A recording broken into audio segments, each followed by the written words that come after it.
আরে ভাইয়া একটু তাড়াতাড়ি হাঁটো না। আরে যাচ্ছি তো, তাড়াতাড়ি চলো ভাইয়া, তাড়াতাড়ি চলো ভাইয়া বলে তো আমার মাথাটা নষ্ট করে দিলি। চল।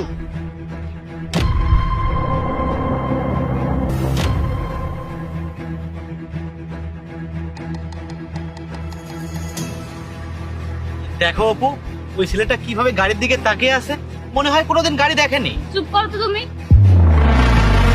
আরে এখানে আবার দাঁড়িয়ে পড়লি কেন?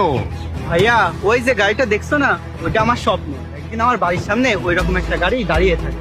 ভাই রে, স্বপ্ন দেখলেই সবকিছু হয় না। আমাদের মতো মানুষের সারা দিন রাত 24 ঘন্টা খাটলেও হয়তো ওই রকম একটা গাড়ি কেনার সামর্থ্য হবে না। হ্যাঁ ভাইয়া, দরকার হয় দিন রাত খাটবো। ভাই রে, বললেই তো সব হয় না, অনেক খাটনি করতে হয়। পারবি তো তুই? হ্যাঁ ভাইয়া, কেন পারবো না, একদিন না একদিন ওই গাড়িটা ঠিকই আমার বাড়ির সামনে দাঁড় করাবোই।